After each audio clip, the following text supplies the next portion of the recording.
FBO on calminama onon fof e kuuɓal.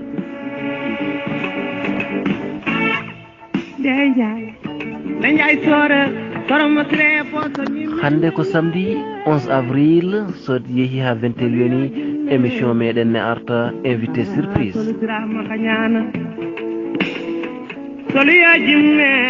invité surprise yuɓɓinta ɗum ko Ibrahima Alassane Guissé. Ibrahima Alassane Guissé jaɓɓoto e nder fedde ɓamtare ogo ko papa Abou Diop.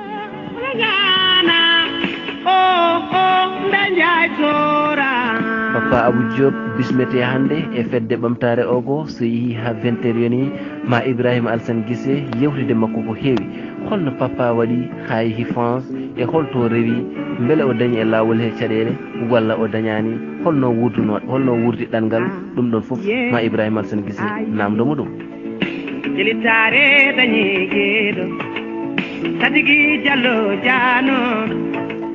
hol caɗele ɗe o dañe ɗanngal ɗe ɓurɗe mettudemo ɓurɗe waddemo remarqué ɗum ɗon foof so tawi eɗen jiiɗi andude ɗum so 20 heures yoni enen foof mbaɗen branché e fedde ɓamtare o.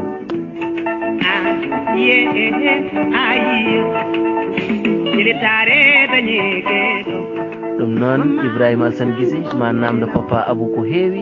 gila to fuɗɗode jangde beele jangi ko Qur'ana walla jangi ko français ɗum ɗon foof kadi ma Hamma Guissé namdono en ɗum papa Abou. ɗum noon papa a wiyama bisimilla ma e fedde ɓamtare ogo ko welma waɗe ko mettuma woppe.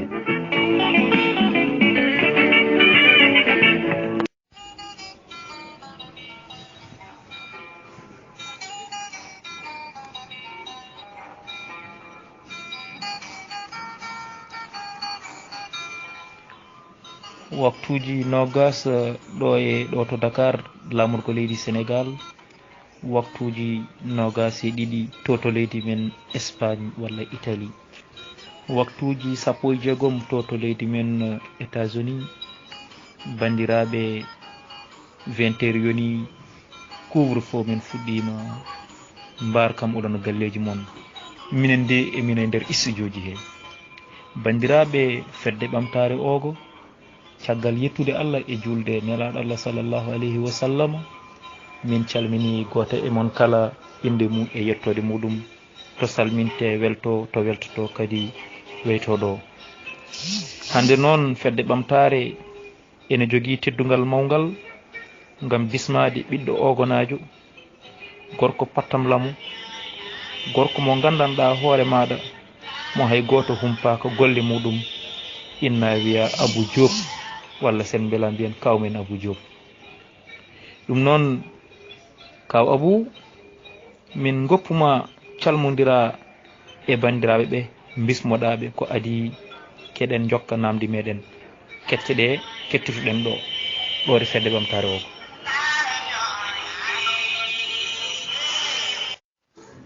assalamu aleykum fedde ɓamtare ogo Ibrahima Guissé,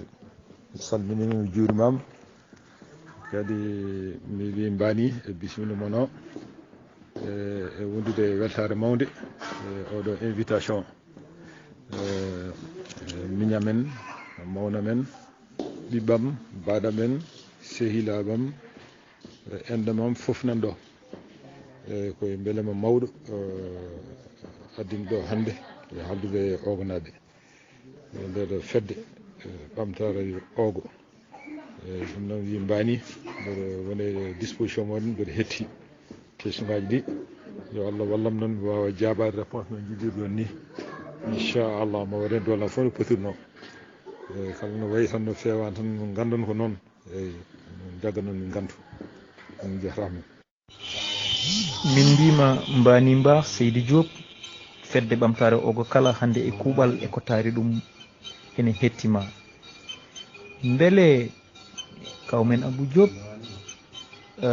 ene wawi haalande min sanga nde yi aduna, caggal ɗum ɗon beele kadi kawmen Abou Mbayel Abou Diop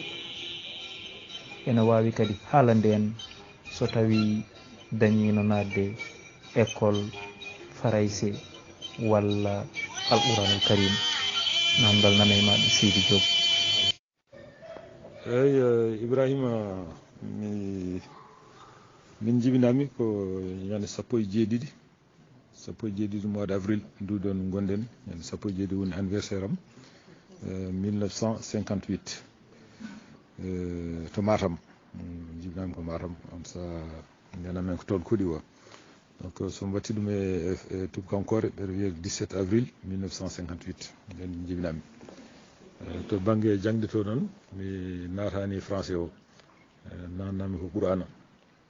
eyyi naati Qur'ana hay ɗum mi wona ɓoyɗo hen no fewi ko wona bon exemple kam pour sukaɓeɓe kono noon mi wonano jiɗɗo jangde no fewi quoi voilà ɗon toon mbawmi haɗande on eyyi ko noon tigui Seydi Diop a wonano jiɗɗo jangde no fewi ko ɗum woni a dañani ɓoyde hen no fewi kono noon ha joni kadi ko ɗon tan kadi jaɓɓeten an foof e wasde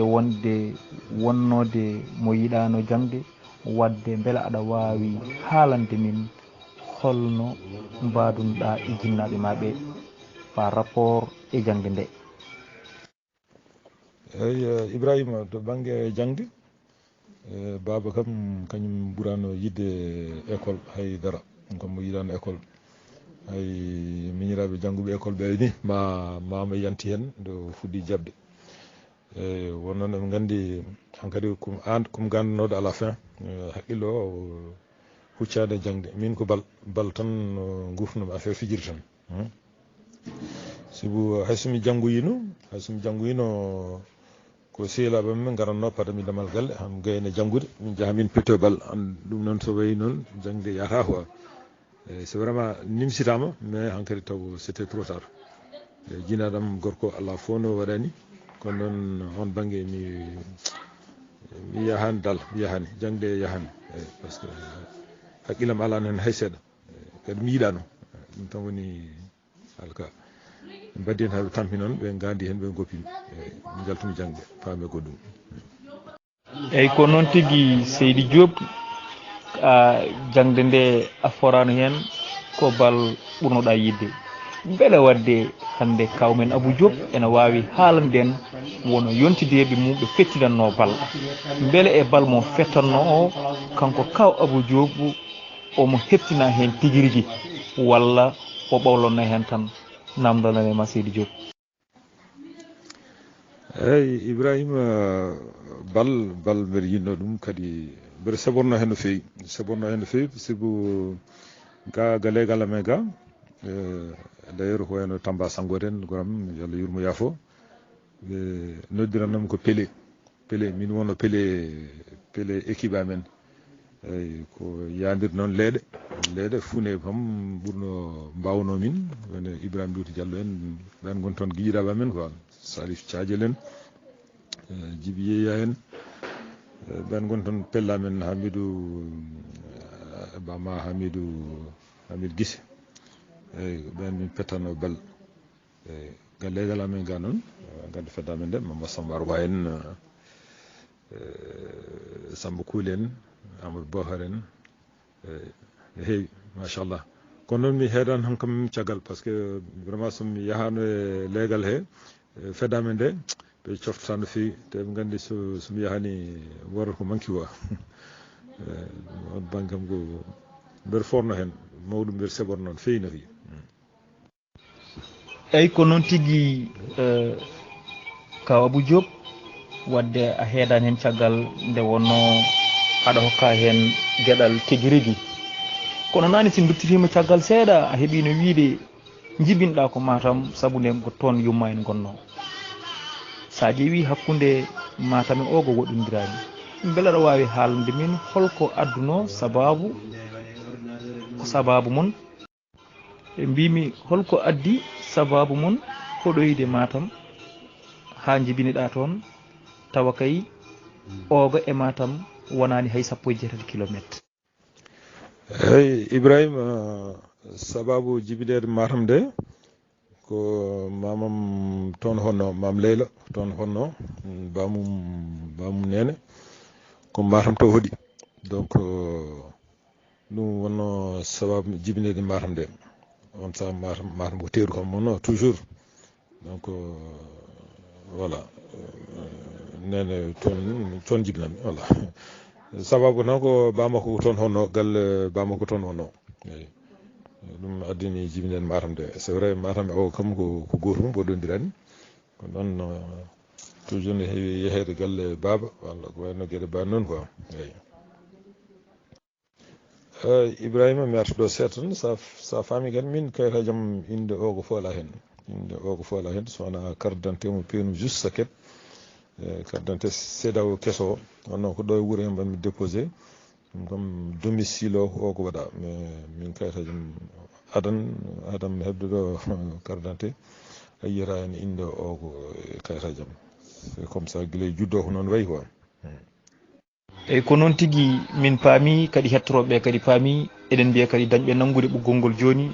hande bismiɗen ɗo ko kawmen Abou Diop ɗo e nder fedde ɓamtare ogo joni noon ha joni kaw Abou eɗen jokka caggal nde jangde nde laatahi holko kaw Abou dañi wadde caggal nde jangde nde kay gandanɗa hoore maɗa selli fiiɓi wonde kañum wonano jiɗɗo ɗum beele kaw Abou ene wawi haalande min hande holko golli hakko en e caggal ɗum ɗon caggal jangde nde eyyi Ibrahima aɗa caggal jangde no goppimi ɗum komi jinnoɗo affaire tawiragal aussi affaire tawiragal mbiɗa teski kam guila mbiɗa famdi des fois mbiya saɗa jogui ɓiye tan ƴeewa holko woni passion muɗum holko ɓuuri yidde wadde ene walla jogoɗa point de repère pour cukalel ngel waɗi tracé gurdam muɗum mbiɗa teski kam guila cuwako mbiɗa yiiɗi ƴettude comci baguiji mbiɗa rendina mbiɗa ñoota robon cukalan robon pupeji guilɗen ganda mbiɗa yiiɗi tawiragal voilà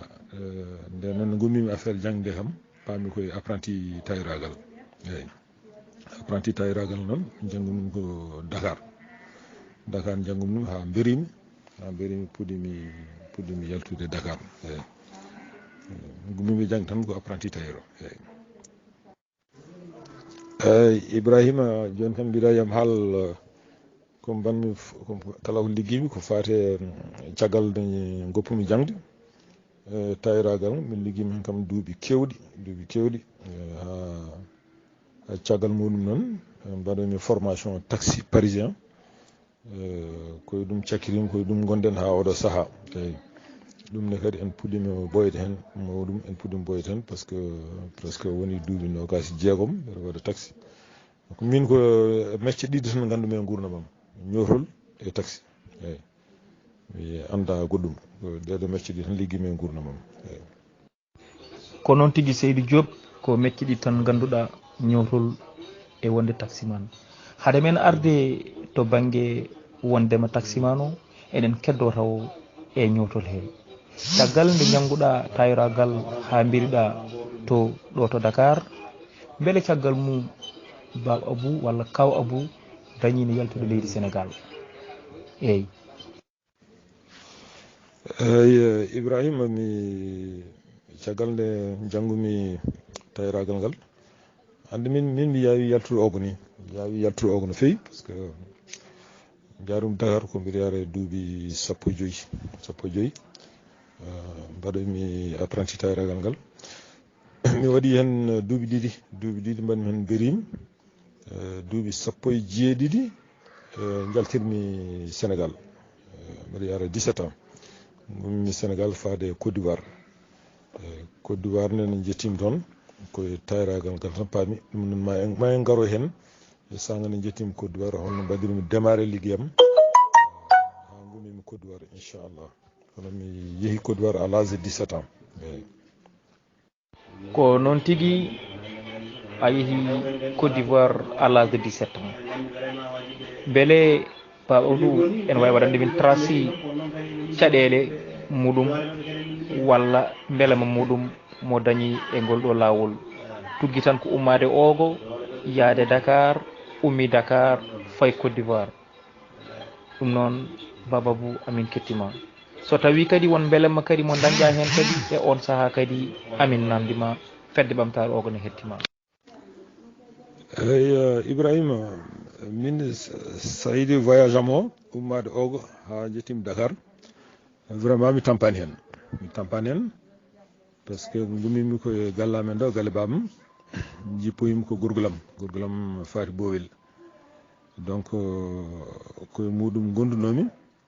mi heɓani probléme heege mi heɓani probléme ɗomka mi heɓani probléme koldam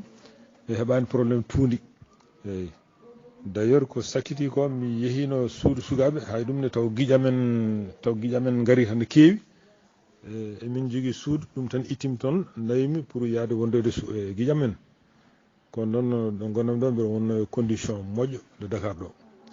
mi dañani hen hay difficulté goto vraiment Dakar mi tampani so Allah mi janggoyat somi arti mi wotto mi rutto somi arti mi hirto mi leelo mbeɗa looto mbeɗa ñama mbeɗa yara donc mi dañani difficulté ɗo Dakar ɗo ami aranma voyage Côte d'Ivoire pour message uji mbasa judde o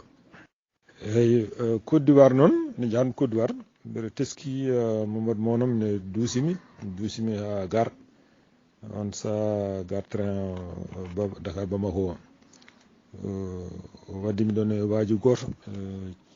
jiya cankone hiire mbeɗa siftora yero wi ɗum oɗo ko miñam kalifma Allah o fayi ha Côte d'Ivoire ɗum noon mbatta e makko hakkille mbeɗa famɗuno ko noon on ni finalement on ni ko min reynimo ni haw yettoyi deke bon mataw woppu gaynaka tan fayi ladde finalement ko min waɗimo surveillé ni hamin jetti min wiyata mbaɗen ni ndewen ɗo deften ɗo hamin jetti Abidjan voilà omo joguino kalis min kam taw mi fuɗɗima bankude no moƴƴi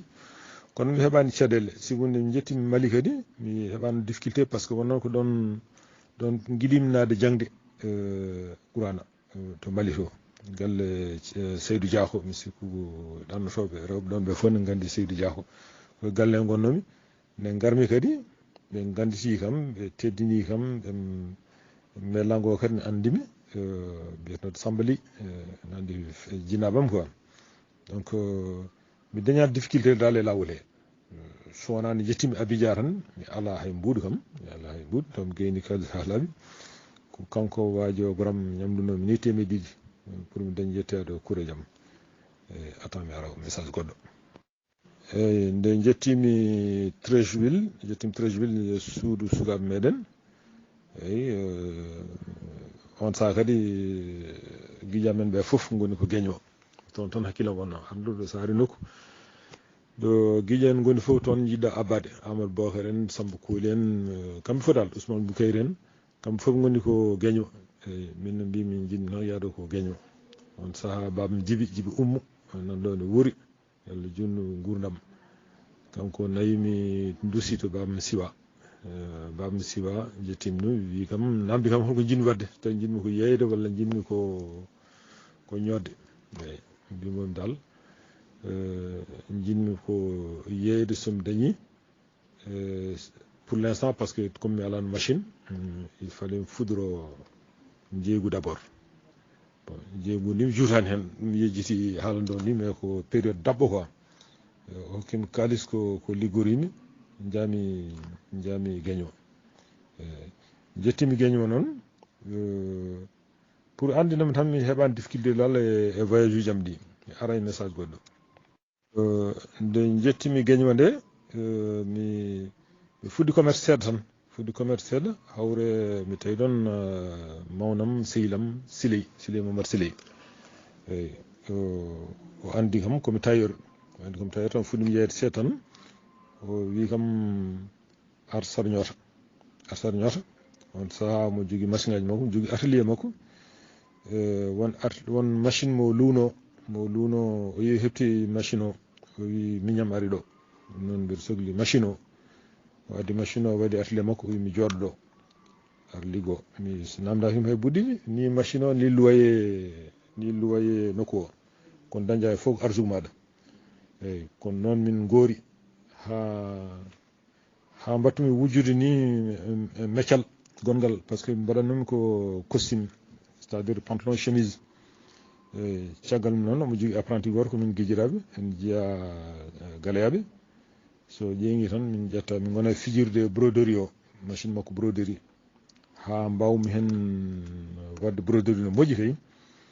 joni noon mbeɗa weddino ɗon dessin goto mo mbannomi mo ñonnomi awre abu keeku ari ɗon goram no ummi Saint-Fra yi dessin o wi holmo ñuuti o dessin feyde o wi ko apprenti makko ñuuti mbimi ala ko min ñuuti o wi bon aɗa wawi ɗum ni tan o yomi ƴettu machine o mi continue han waɗa performé no moƴƴi eyyi gonmi atelier makko ɗo mbeɗa jangga ha tailleur goto joom atelier goto arni yiilo tailleur o waddimi muɗum min jeehi to wiyete Saint-Fra eyyi pour andinum dal mi dañani difficulté e ɗannugalam Côte d'Ivoire ni mi meeɗa yidde Côte d'Ivoire kono noon mi dañani hen kam difficulté vraiment ɗum belema tan machallah. ko noon tigui Seydi Diop min nani min paami a heeɓi wiide joni a dañani caɗele e laabi ma ɗi kono kadi a meeɗano yidde Côte d'Ivoire beele wadde baba Abou walla kaw Abou ene joguino to hoynanino. eyyi Ibrahima min koyno noon toujours ko Europe tan Europe wonna haqqilam mais nde kammi Côte d'Ivoire tan jinmi ɓennude on sani si tu veux mi ala passeport ko carte d'identité tan joguimi eyyi pellinmi noon yaltude Côte d'Ivoire on sani so Allah kadi mbiɗa famdi par ce que tawmi woni Côte d'Ivoire mi waɗi toon duuɓi 5 17 ans ha presque 22 ans 22 ans ni jettorimi Europe quoi gandinomi noon ko rewde less lawol leydi c'est à dire yaade Burkina Niger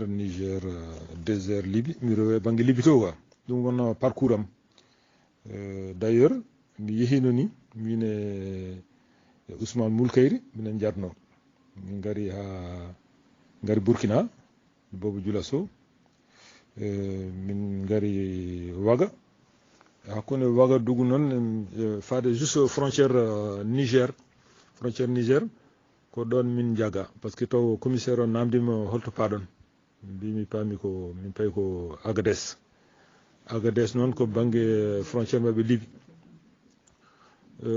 wajo wimi onon kon sukaɓe mi randi paɗon ko Libye donc mi woppata on oɗo jetta risque oɗo désert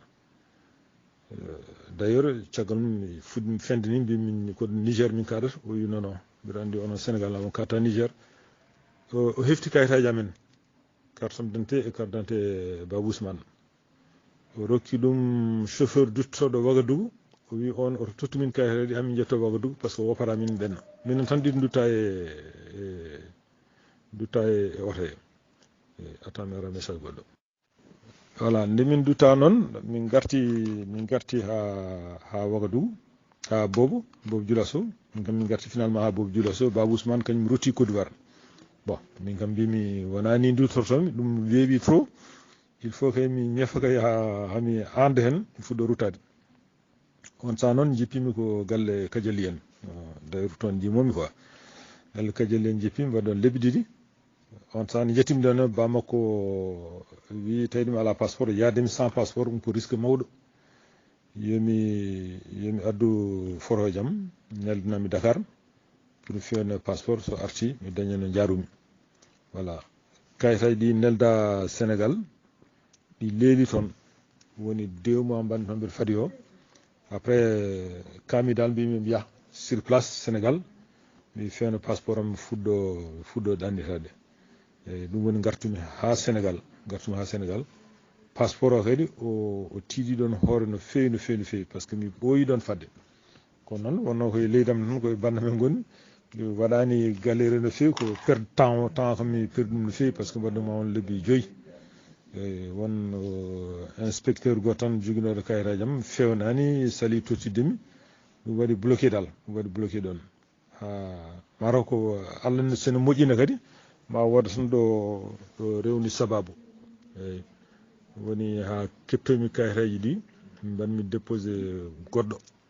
on min joɓ ɗum Mamadou Moram waddanomi commissaire o d'ailleurs ko kanko ni sipra hen haw hepti kayitaji ɗi quoi grâce colonel walla commandant Baba Diallo min kepti kayitaji ɗi ma jommiɗi 15 000 sikki daw 10 000 kemi passeport et dans 2 jours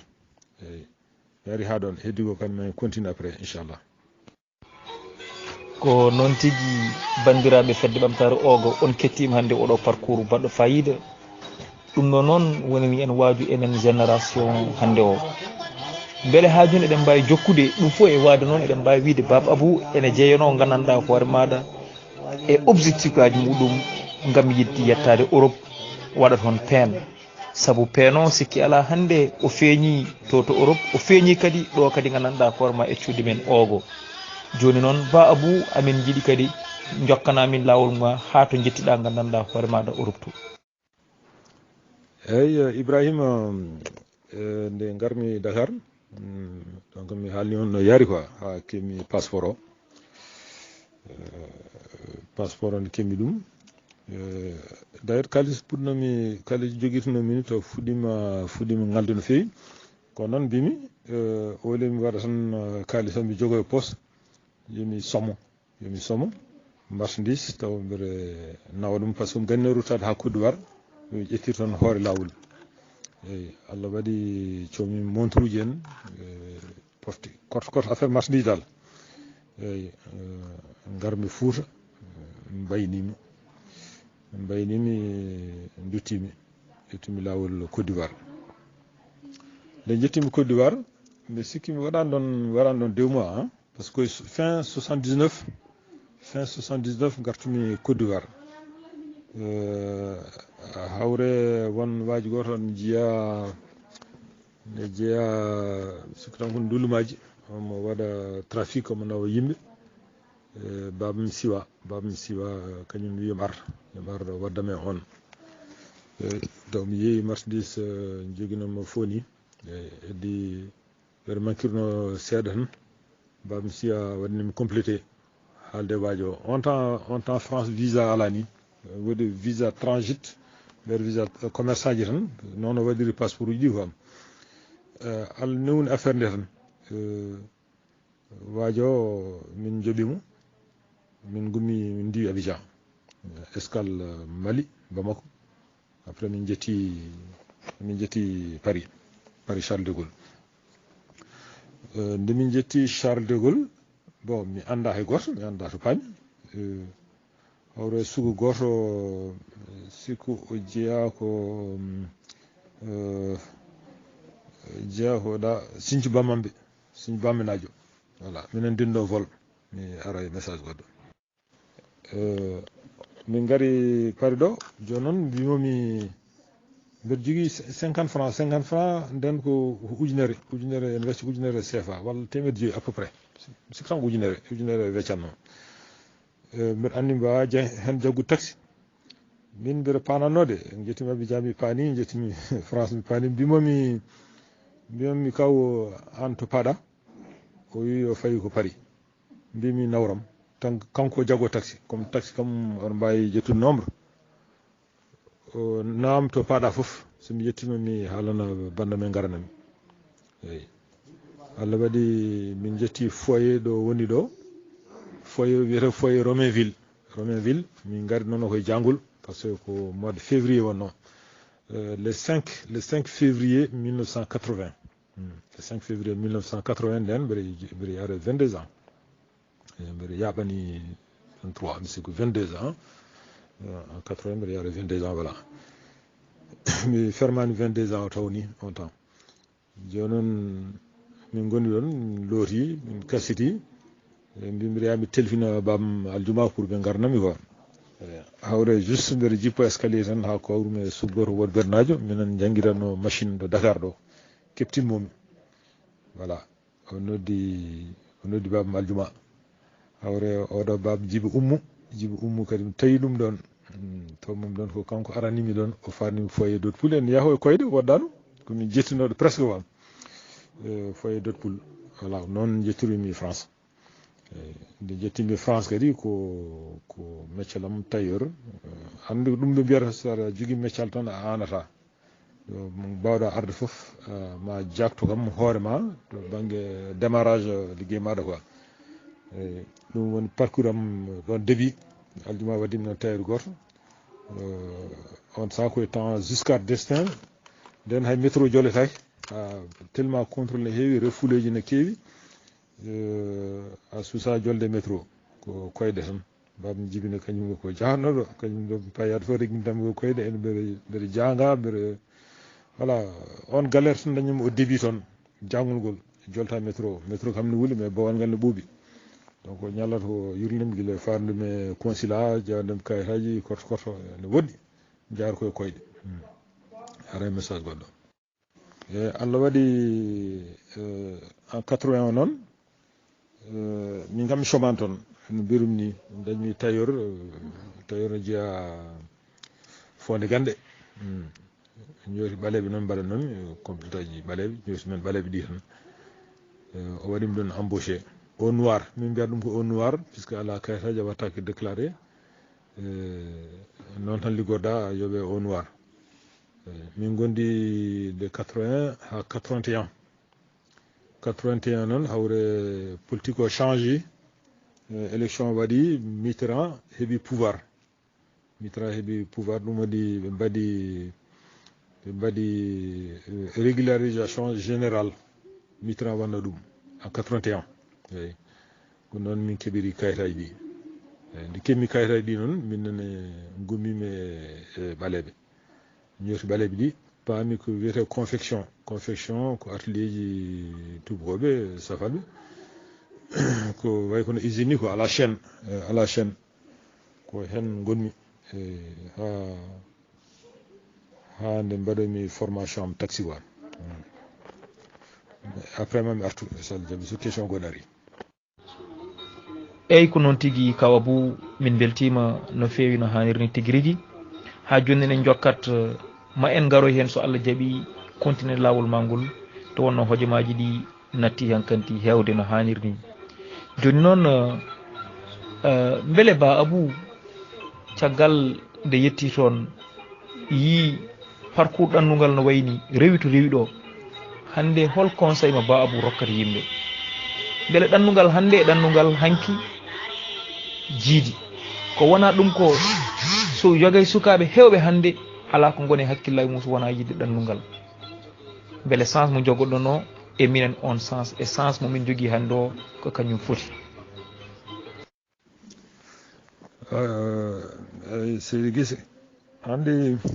bon won question ngaji peut être ɗimi jaabaki fofof so tawi wonko mi jaabaki hen aɗa wawi artude hen toujours pour wawa ruttade hen parce que des fois mbiɗa diwo kam yejjita seeɗa jafude de e conseil pour affaire ɗannungal kam ne waɗi avantage ene waɗi inconvénient waɗi avantage ne waɗi des inconvénients heddo noon sa woni ɗanniyanke tan won hen pamata wiide sa wi ɗannungal natti welde c'est vrai que natti welde no wano adan ni sibu hande eɗen mbiya ɗo dogue waɗi ɗo faye wodani eyyi ko aduna o foof hande jiibi seeɗa en jii guila kongoji men ɗi hay Côte d'Ivoire meɗen Europe hande kadi ne waɗi saturé eyyi kono heddi noon ko neɗɗo kam so joguima tan pellital yaade min mbiyam honko yo yaah par ce que Allah wi ko yimɓe per pour mbawa dañde so ɗo fewani tan ya ƴeewoy banggue goɗɗo eyyi neɗɗo kam ko jilto tan eyyi ko jilto tan hande Allah hokki ɗum foof wiide sibo welani tan an jooɗo non goto fof ne yaara arjogo muɗum hay to Europe to joni aɗa yiiya garɗo duuɓi sappo mo toon mo jooɗi wala kayit mo waɗa traîné tan e foyer ji aɗa yiide garɗo duuɓi ɗiɗi walla duuɓi tati heeɓa kayitaji muɗum heeɓa ligguey muɗum donc on banggue ko chance ji tan e won wadɓe réussir e ɗannungal vraiment dañi hen ko jinno foof kadi won hen ɓe mbaɗa réussir ɗum noon ko noon tan quoi par ce que hay ɗo tan ogo ɗo walla ɗo Dakar ɗo taw ɗannaki tampani ganda affaire ladde kono noon gurdam muɗumen machallah alhamdulillah ene guuri gurdam moƴƴam heddi noon gurdam ɗanniyanke kam daro mi arta e goɗɗo avantage ɗanniyanke mo mbiyatmi o sa woɗɗi no mbawɗa moftirde e jooɗiɗo ko wawi dañde fof tawi ɗo omo jooɗe wuro makko walla omo jooɗe leydi makko kanko ɓurata wawde moftude no yiɗiri ni sibu fereje fof ne ɓattimo sa woni ladde wonno mbawɗa wadde épargné sa woni wuuro a wawa ɗum tan woni avantage o yiide banggue goɗɗo haqqillantagal to banggue sa feeri kam mbawɗa ferde fof ma dañ hen haqqille kadi on banggue par rapport jooɗiɗo kono min mi watta déconseillé neɗɗo oto ɗanno somo jogui no jooɗori noon ɗum kadi ɓuuri c'est à dire ko wayno onon sukaɓe Ibrahima Guissé on janggi ha on keeɓi certain niveau intellectuel e ɗiɗo duuɓi fof mbaɗon jangde énergie moɗon e tampere moɗon e fereje moɗon ha heɓa ɗo wiyane ɗanno ko onon goni min ɓe watta conseil yo ɗanno eyyi wawi hutorade gandal muɗum so wona noon ɗanninma taw ko liggey ma o ɗum ittuma ɗo e diplomate nawma banggue goɗɗo ɗon je suis d' accord mais yimɓe waɓe no min mbayi ni a faami a janggani a tarani a anda a ala gandal ala diplôme on so ɗannima mi sikku ala basi no fewi so dañino liggoro leydi makko ɓuuri par ce que wurde leydi mum ko bénéfice mawɗo quoi eyyi kono so ɗum wonani ɗannade nde ma won ɗanniɓe taw gummi taw gaynaka ɗanni mais alhamdoulillahi taw jii hen koye mumen eyyi nannugal kam nan ɗon tan joomum ene yiiɗi yo yaa wadde tan ko yimɓe muɗum yimɓe woni tan yimɓe fodɓe ɗannade woodi fodɓe kadi jooɗade eyyi hande ko joni ko Europe wiyata ko immigration mi anano wiya ɗum ni immigration choisie anani c'est à dire ko wujjude cerveau ji Afrique eyyi kala summon ni poti ko jooɗade kutoro jangde muɗumen nde ko nande kala suji amen noon poti tan ko yaade jiiɗo tawde kañumen ko doole mumen tan jogui ko wona gandal wona diplôme wona hakkille voilà noon jiirumi dannugal mais min kam mbiɗa wawi wiide alhamdoulillahi min dannugal ko mawɗum fo dañama hen rewɓe dañama hen ɓesgu dañama hen en daña kadi no wuurda alhamdoulillahi Allah ne waɗi hen suturu quoi eyyi donc min je suis pas bien placé wiide dannugal non eyyi aussi won question posnoɗa e parcours dannugal he eyyi nde jettima en 80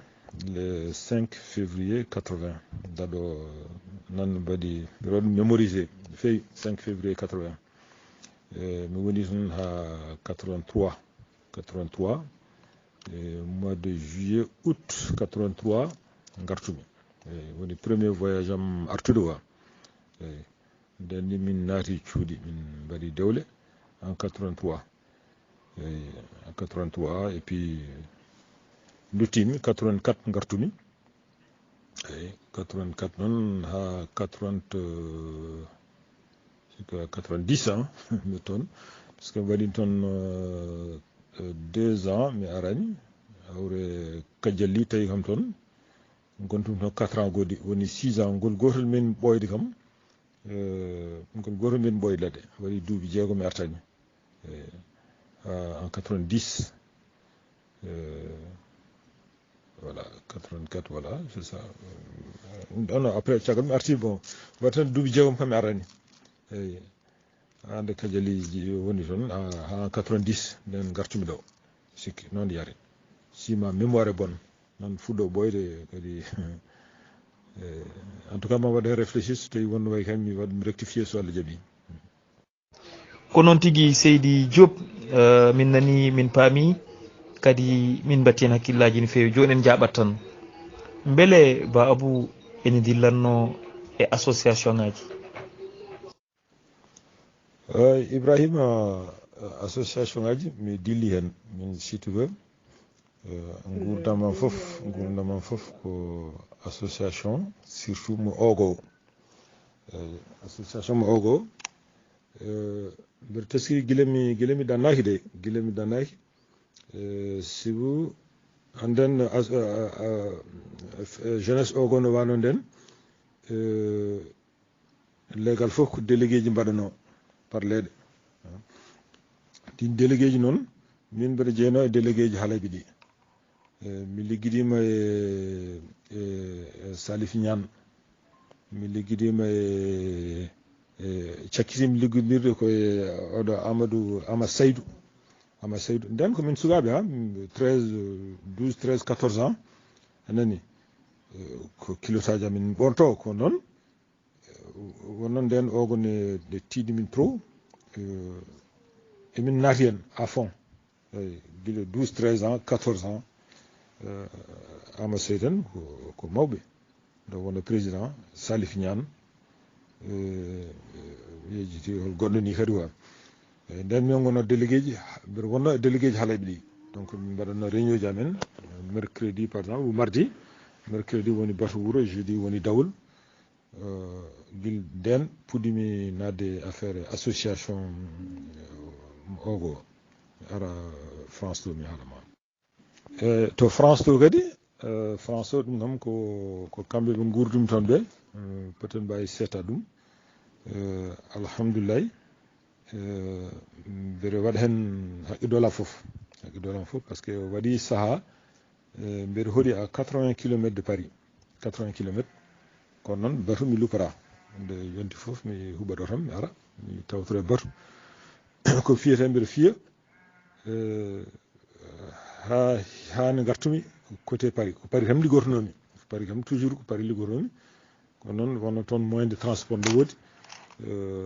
à 80 km 100 km 200 km ɗum ko heure goto transport ko ene yaawi donc hay sa woɗɗi ala basi mbeɗa ara toujours e ñoji alhamdoulillahi kadi mbeɗa cotise normal mi meeɗa rewede ɗum ban kam ko dañmi ko donkumi fof so lewru mayi mi ittat gueɗal o gomi totta eyyi comme j'ai toujours fonctionné comme ça kamɓe ɓe gandi ɗum emin keewi no waaɓe noon ogo association ogo ne ñorimi no feewi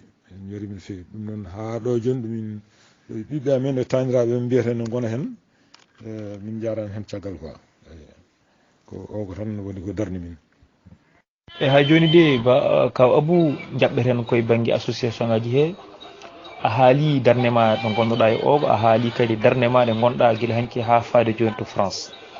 joni hol gandanɗa hoore maɗa ko neɗɗo foti rentade eko bonnata association e holko kadi ko neɗɗo foti yoɓɓinde eko moƴƴata e nder association ay Ibrahima association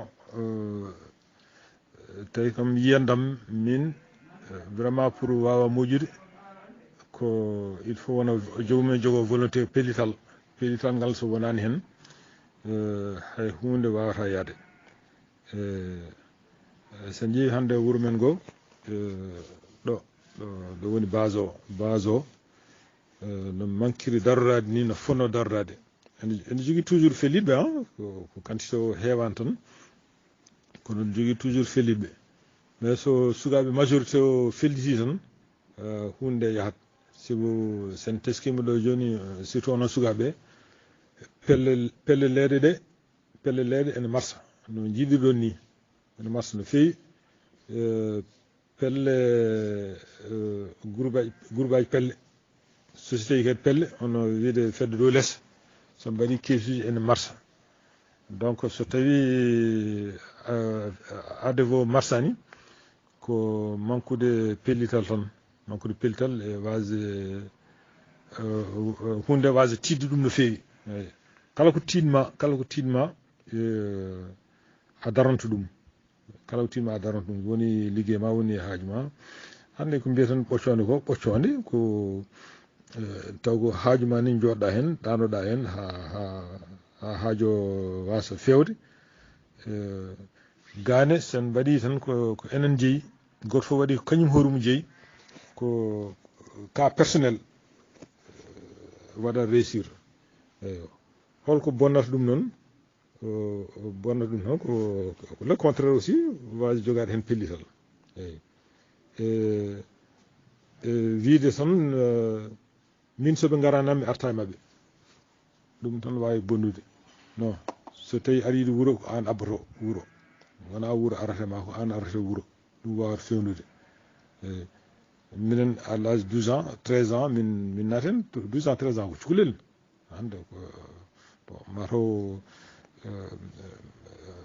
haqqillaji nden e haqqillaji hande en ɗesi surtout seeɗa par ce que 12 ans nden ene wona équivalent 18 ans hande walla 20 ans muɗum ko pellital ngal tan so pellital ngal ala hen hay hunde wawa moƴƴude affaire association meɗen o eyyi somi arti association sen ƴeewi wuuro ngo hay sono mawɓe suka foof ƴeewa joni hayso batu waɗama hayso batu noddama batu nodde wiye 10 heures taw arata ko yimɓe jeeyo jeegomo taw de aduna wuuro ngo fotini bon so batu tiiɗanima ko heddi ko tiiɗatama eyyi association noon ma gonga rewa hen pellita rewa hen yimɓe jaran ɗumen haɓede e saliɓe wonde ko wuuro woni ɓen ma fellite haɓede sen peltano wadde ɗum tan bonnata ɗum tan ko jingguitere eyyi min mi Ibrahima Guissé rewani lawol yimɓe ne jana muɗum mi ara mbiɗa waɗa défendre Ibrahima eyyi ɗum ɗo woni ko bonnata association ko bonnata wuuro ɗum noon sen mbawi rentade way noon Ibrahima rewani lawol ko baɗam ko min fonno idade habde muɗum so goɗɗo dañi waɗi ko way noon mi dañi mum doole eyyi yo fof fotema kala mo rewani lawol dewna ɗum kalna ɗum gonga ɗum woni jingude woni jingande jomum kalna jomum gonga guitta ɗum e dow erreur mais neɗɗo so woni erreur a wallitumi erreur tan ɗum woni ko bonnata association men eyyi on banggue fof watte hakkille no moƴƴi quoi ko noon tigui Seydi Diop neɗɗo so woni erreur a wallitumi erreur he gonɗa koye bonnande ɗum wallahi ne woodi kono yimɓe ne gandi an yimɓe fof ne gandi ka personnalité baɗɗo influente e nder ADEVO mo Europe yimɓe fof ne jii darde maɗa beele an en tant que membre association ADEVO Europe aɗa wawi haaldemi holko woni force moɗon kadi so ɗum ɓenni a haalino nane mi yiiɗa artude hen wonde leeɗe ɗe ene jogui pelle mumen ene daari e pelle gueƴiraɓe ene daari no hanniri ni kono ADEVO ene jogui caɗele darade fodde nde foti no darorade ni an on saaha beele wadde ɗeɗon pelle wona kañum en jogoru hadde ADEVO yaade no foti yarunda ni Ibrahima force ADEVO Europe o koye gonga tan leeli ko gonga tan hokki ɗum force e ganduɗa hoorema so jomum waɗi erreur loi ene yana dow muɗum eyyi hay tant que loi ala sanction ala neɗɗo mbaɗo erreur waɗe sanctionné hay hunde réglata hay toon ene woodi ɓe garta batu piyata kono noon wonon jomumen ene gandi so gummima toon tan gartiga loi ene waɗe dow muɗumen ko mbawɗa wonde foof ko mbawɗa jiidede foof sa fiyani tan sa artiga hena ko lawol rewante dow ma en jiiɗum waɗi gaybela windeteɓe lettre uji juma juule jomumen wiye totani kono noon wonon ADEVO Europe o ne felliti ne fayi hen hunde foof nde tiisi muusi tan jomum hayso joɗima duuɓi ɗiɗi tati fiyani ñande ƴetti biye mum ne arta ga foof réglate ko rewetno ha laaɓa arta eyyi ko sanction tan wawi réglude won certain probléme uji bon on sanction noon on woni force ADEVO Europe to bon ko fate pelle ɗe arne ene tiiɗi wiide tan pelle moɗɗe ɗe ñifeede eyyi par ce que ko kamɓe felliɓe wadde pelle ɗe felliɓe wadde leeɗe il faut ɓe jogo pelli tan pour wuuro ngo aussi ittata soɓe jiiɗi wadde leeɗe mabɓe leegal fof ne jogui kees muɗum ko lawol aussi leegal fof ne jogui kees muɗum heddi hay to France o Europe min mbaɗa batu min gayna batu ADEVO so gasi leegal fof joño banggue mum fiya wonno no fellita tan ɗum bonnani ko heddi ko eyyi heddo noon ko il faut ogo tiiɗo jomumen so kamɓe surtout kamɓe sukaɓe joguiɓe ɗo pelle ɓe soɓe pewji e nder koye mabɓe hasino ko leegal foof e nder mawɓe leɗɗe ɓe funeɓe pelle funeɓe ɗe itti ɗiɗo haalaɓe itti ɗiɗo yirlaɓe seɓɓe rendinama ɓe mbaɗi hasino fedde mabɓe WhatsApp pour goto foof no systéme délégué ji wano adan ni goto foof faye wuuro men leegal muɗum gaare ƴeewen ken moƴƴina wuuro ngo donc hande moyen ne woodi daro message goɗɗo o par ce que hande moyen de communication ne woodi so yimɓe kumpodiri tan kañumen joola hande en mbawi wadde batu meɗen par exemple hande batu ADEVO Europe min kam mi leelinade hen kono noon ɓene Espagne ɓene France ɓene ɗo e Ogo par Skype min mbaɗi réunion men fewja compte rendu haala oɗon jogui chance hande oɗon jogui chance foof ne wemna yimɓe mbawi wadde batu ni e nder WhatsApp taw ni joodaki nokku goto anen ɗum noon ma onon sukaɓe fof ndendon pelli toon waɗe ADEVO mo Ogo tan kala gonɗo Ogo nanne hen nani sukaɓe on saaha taw on mbawi haaldude koye moɗon kala goñiɗo onon kaɓe muɗum kala ko fewja taw onon forontina eyyi leegal fof so suɓama hen ɓen gardinama goto fof ne wawi wadde gérer leegal mum ko noon tan association wawata yaarude il faut peeje ƴeewe so tawi ndeɗo feere marsande ƴeewen feere wonde hon kono tant que ɗum marsani Ogo so daraki tan hay hunde ala ko gasata eyyi Ogo e Dakar ko ɓe jogui goni ɗaɗi ADEVO Ogo eyyi ɗo so moƴƴi tan fof moƴat heddi ko fof moƴat min ko noon jiirumi ɗum Ibrahima mi arta ɗo seeɗa tan systéme ɗo nde wonno gonga tigui rigui nde komin kawruno minen nde waɗete batu jamma alarba alkamis ko dawol ene dawe fittude wuuro walla ni remde guesa so ndungu ari guesa reme guesa jeunesse so soñama fecce miskineɓe ene woodi mawɓe no gonno ɗo taw jomum jibinani par exemple ɗofte guesa muɗum walla gallol mum ne yani walle sopne tukaji gallol mum howe ha moƴƴa on social no wonno ɗo a famille tiba ko yimɓe fof ndawat mballa ɗum e tiba muɗum yowe hay sañje danki ko leegal fo arno yimɓe mballa jomum cañan ɗum danki ene wonno solidarité dal baɗɗo fayida nden so batuji mbaɗi jomum arani ko bujoyi elle fiyata noon so dawani ko nogas ou capannayyi nan ɓooya seeɗa kono noon ene waɗa ñalawma goto tan wiye hande ko ñalawma sisir yimɓe naata e galleji barmeli do nde hay goto susa wadde défendre hay so galle bande arama a susa wadde défendre hande holmo cuusa nadde galle mum ara rondo barme muɗum walla hoye noon a susa mo garduɗa woni on itto yande maɗa quoi donc tant que on mentalité en changeant ɗum hunde men nde yawata yaade jinguere nde ene heewi doole oy bande waɗa fenade jaɓɓa ɗum e dow hen ñoƴƴa ɗum e dow hen ballita ɗum ha sikko koye dow gonga woni eyyi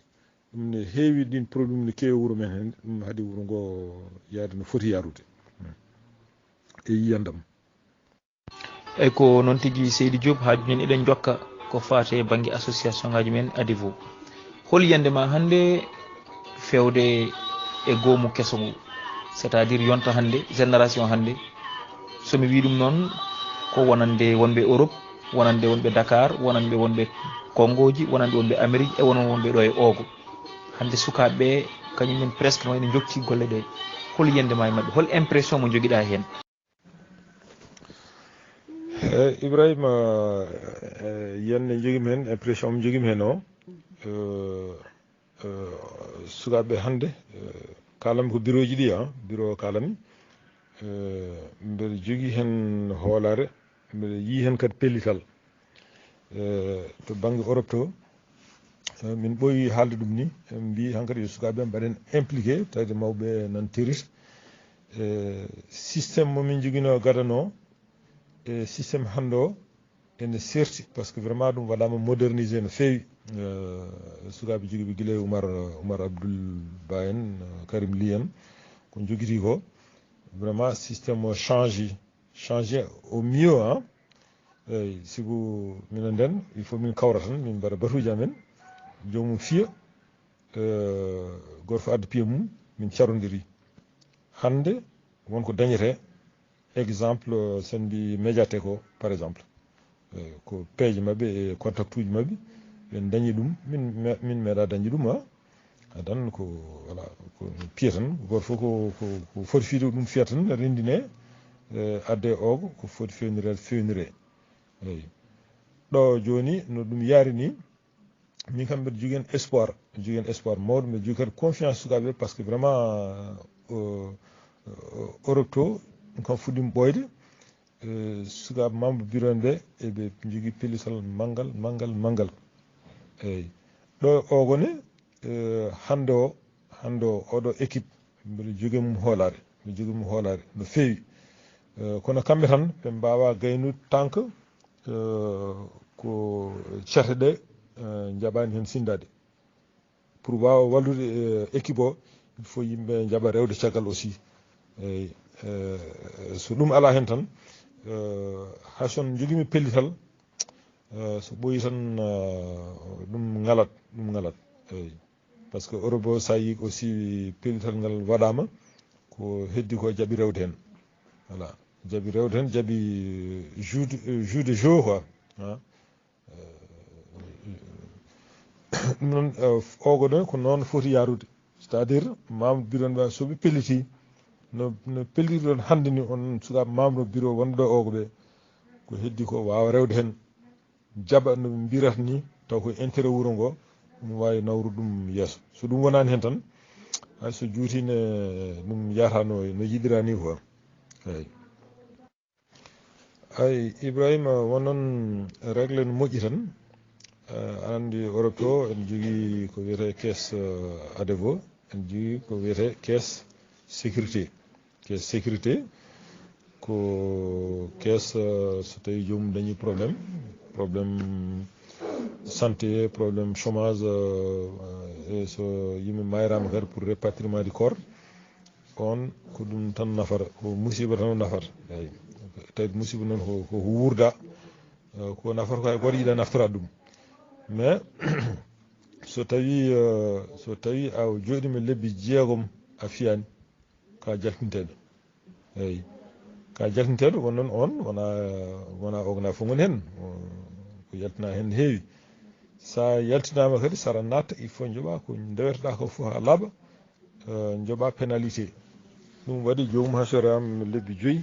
heño tan fiya beele oto yaltinede anda ɗum ɗo foof machine ɗum tan ko sanction so sanction alani hen yarata e nokku malheureusement eyyi ko noon tigui Seydi Diop min nani min paami joni eɗen jokka aɗa andi hande oɗo saaha gonɗen koye période musɗo kamniɗo période de covid 19 onon noon niyankoɓe Macky Sall président Macky Sall itti 12,5 milliards wi ɗum ɗon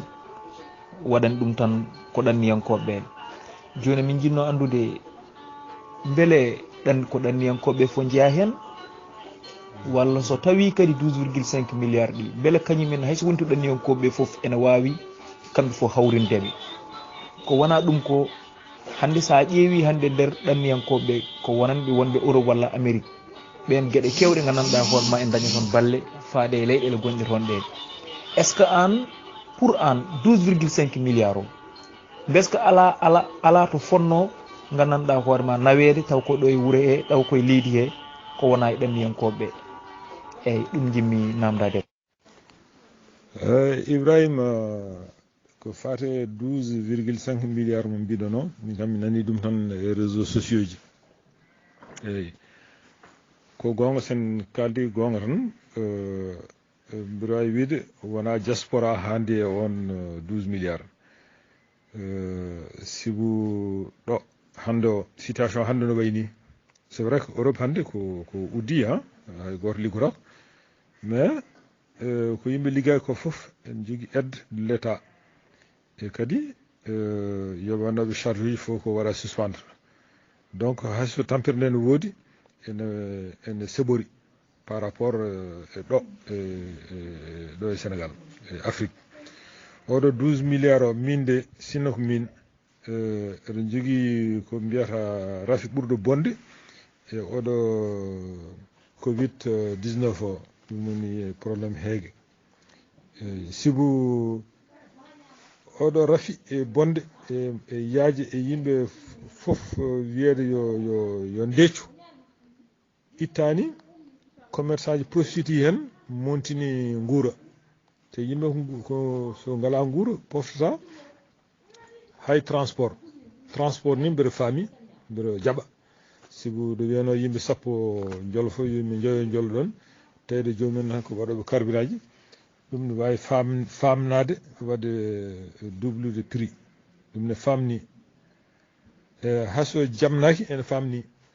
kono noon banggue 12 milliards o kam nguura montinede hande nebam 20 litres o ko jaranno wona ujunnaje tati presque hande ujunnaje nayyi wonen jaaha ujunnaje nayyi pawɗi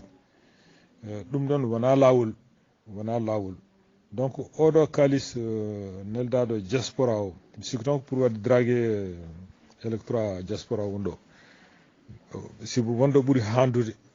ko ɗo min e yiyandam eyyi ɓuuri handude ko Sénégal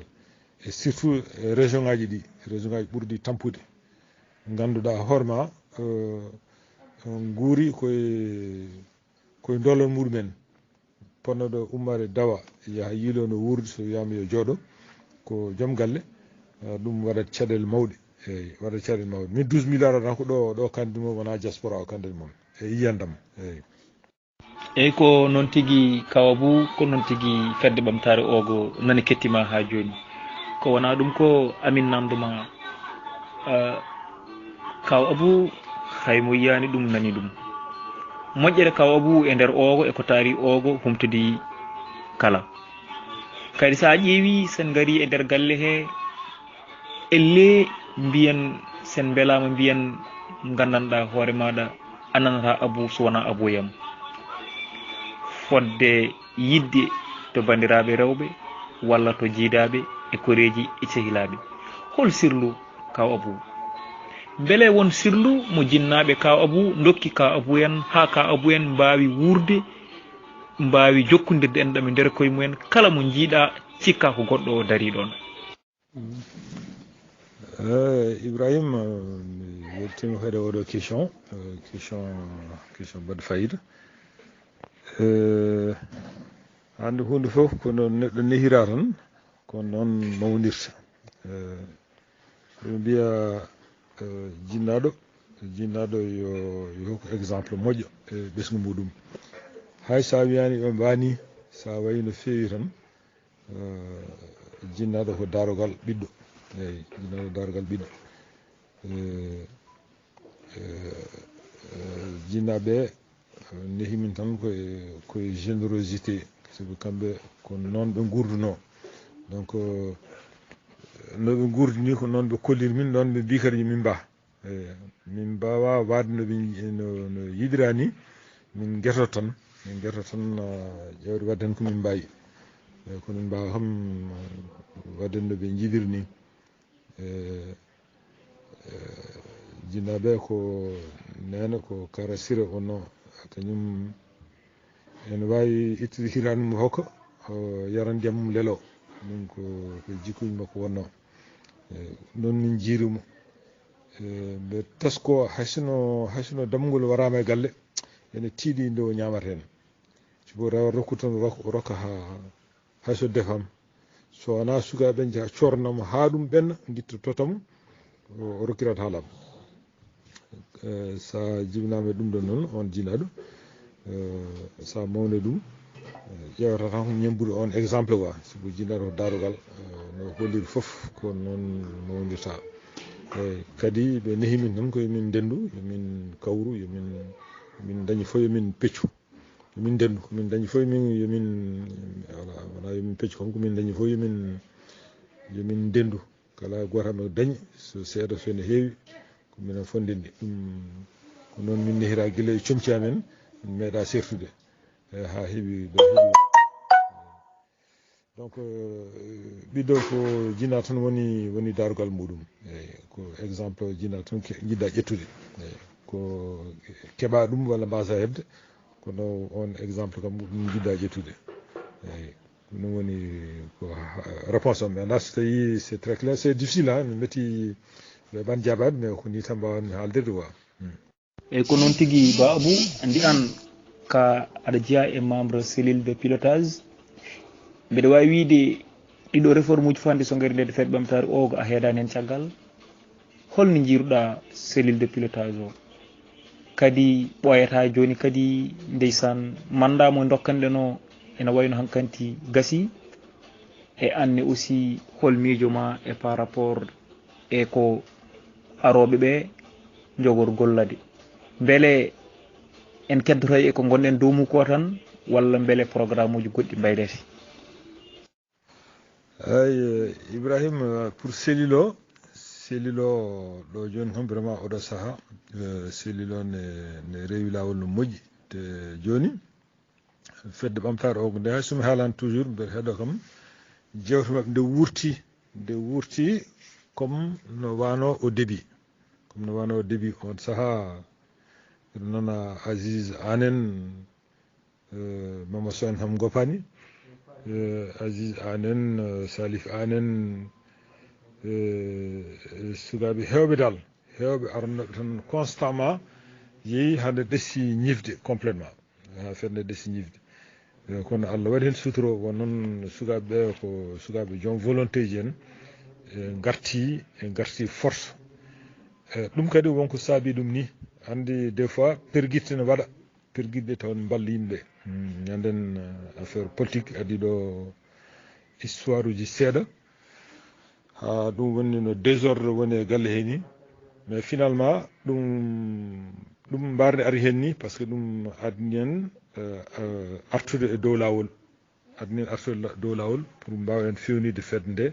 ha ɗiɗo programme uji fof gari hen programme uji ɗi koɗi baɗɗi fayida vraiment min keeto tout le temps ko programme uji baɗɗi fayida no yarni ene waɗira géré ni région no waɗi ɗum géré ni vraiment ene waɗi fayida min kam mbiyan tan yen continue oɗo rythme heddi noon ko membre de cellule ɓe mbiyatan ɓe so mandat mumen timmi foti ko wadde démissionné eyyi yiɗɓe continue yiɗɓe kadi fodɓe lomteɓe kadi lomte il faut kadi yimɓe change yimɓe mbaɗe impliqué pour wawa hunde wawa rewde lawol mais ɗo hande o guila quelque temps kam ken abboye lebbi ɗiɗi tati adavo ne wuuri gurdam fedde ɓamtare o kam FBO ene wuuri gurdam moƴƴam ene yewti yimɓe fof ne kaala hen ne jewta hen ne pija hen ne jaala hen vraiment ene waɗi fayida no fewi waɗi encouragé kadi ɓe continue ene waɗi yimɓe nanɗo e membre FBO soɓe manqui tan ɓe kattete eyyi soɓe manqui tan ɓe kattete ɓen potani jabde manquede galle o saabu gonal mabɓe hen soɓe naati eɓe keeɗe te eɓe jirwina galle o eɓe beeli haala eɓe jogui haqqillaji haalaji mabɓe mbaɗi fayida noon mbaɗe encouragé tan mi yejjitani kadi ɓe jaɓani tan galle o yeewa guila hande galle o yeewi nde ɓe jaɓani galle o yeewa Mouhamadou Camara en Abou Houray en Mamadou Ba to Congo waɓe noon Fati Daoud en groupe Togoso vraiment ɓen kam meeɗa woppude eyyi ɓen mbaɗe félicité no fewi no Yallah wallen tan ɗum continue